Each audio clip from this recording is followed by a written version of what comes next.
নমস্কার, আপনি দেখছেন খবর ৩৬০। চলুন আর দেরি না করে শুরু করা যাক আজকের প্রধান খবর।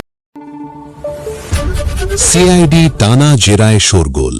তৃণমূল সাংসদ অভিষেক বন্দ্যোপাধ্যায়ের প্রাক্তন আপ্তসহায়ক সুমিত রায়কে জমি দুর্নীতি মামলায় ভবানী ভবনে টানা দ্বিতীয় দিন জেরার মুখোমুখি হতে হল। প্রায় ১০ ঘণ্টার দীর্ঘ জিজ্ঞাসাবাদের খবরে কলকাতার রাজ্য রাজনীতিতে চরম জল্পনা ছড়িয়েছে। বিরোধীরা একে মূল দুর্নীতিতে পৌঁছনোর রাস্তা বললেও শাসক দল রাজনৈতিক চক্রান্তের দাবি তুলেছে। গ্রেপ্তার প্রাক্তন তৃণমূল বিধায়ক। তোলাবাজি ও ভোট পরবর্তী হিংসার পুরনো মামলায় গ্রেপ্তার হলেন নাইহাটির প্রাক্তন তৃণমূল বিধায়ক সানাত দে। উত্তর ২৪ পরগনার স্থানীয় রাজনীতিতে এই ঘটনা বিরাট আলোড়ন ফেলেছে। আচমকা মধ্যরাতে পুলিশের এই অভিযানে অস্বস্তিতে শাসক শিবির, তবে আইনের পথেই চলবে বলেই মত স্থানীয় নেতৃত্বের।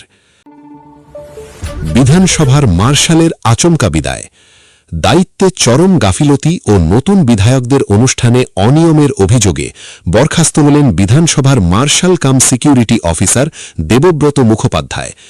বিধানসভার মতো হাই প্রোফাইল জায়গায় শীর্ষ নিরাপত্তা আধিকারিককে এভাবে সরিয়ে দেওয়ার ঘটনা ঘিরে প্রশাসনিক ও রাজনৈতিক অলিন্দে জোর আলোচনা শুরু হয়েছে। হাজার কোটি টাকার শালবনী জমি কেলেঙ্কারি।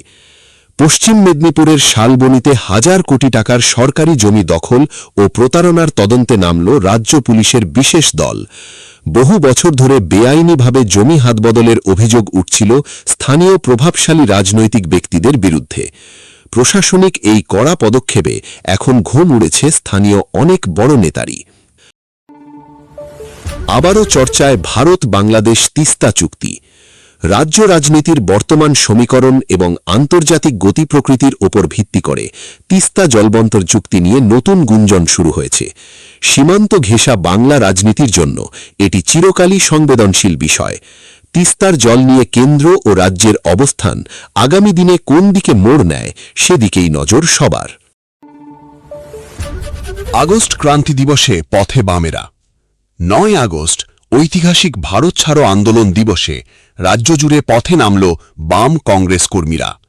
নিত্য প্রয়োজনীয় জিনিসপত্রের লাগামহীন মূল্যবৃদ্ধি এবং বিভিন্ন সরকারি প্রকল্পে লাগাতার দুর্নীতির প্রতিবাদে জেলায় জেলায় চলল বিশাল মিছিল ও সমাবেশ। সাধারণ মানুষের উপচে পড়া ভিড় নজর কেড়েছে বেশ কয়েকটি জেলায়। নতুন স্পেশাল ট্রেনের ঘোষণা রেলের। আসন্ন উৎসবের মরশুমে দক্ষিণবঙ্গ ও উত্তরবঙ্গের মধ্যে অতিরিক্ত যাত্রীদের ভিড় সামলাতে একাধিক বিশেষ ট্রেন চালানোর কথা ঘোষণা করল পূর্ব রেল। এতে কলকাতা থেকে শিলিগুড়িগামী সাধারণ যাত্রীদের বহুদিনের দুর্ভোগ অনেকটাই কমবে। টিকিটের কালোবাজারি রুখতে কাউন্টারগুলোতেও নজরদারি বাড়ানো হচ্ছে বলে খবর। উত্তরে প্লাবন আতঙ্ক, চরম দুর্ভোগ। টানা ভারী বৃষ্টিতে তিস্তা ও তোর্ষা নদীর জলস্তর আশঙ্কাজনকভাবে বেড়ে গিয়ে উত্তরবঙ্গের বিস্তীর্ণ নিচু এলাকা প্লাবিত হয়েছে। বহু পরিবার গৃহহীন হয়ে ত্রাণ শিবিরে আশ্রয় নিতে বাধ্য হয়েছেন। দুর্গত মানুষের কাছে দ্রুত ত্রাণ ও সুপেয় পানীয় জল পৌঁছে দিতে যুদ্ধকালীন তৎপরতায় নেমেছে জেলা প্রশাসন। স্কুল ফি বৃদ্ধি রুখতে নতুন কমিটি। রাজ্যের বেসরকারি স্কুলগুলোতে মনমতো ফি বৃদ্ধি আটকাবে এবার শিক্ষা দপ্তর নিজেই।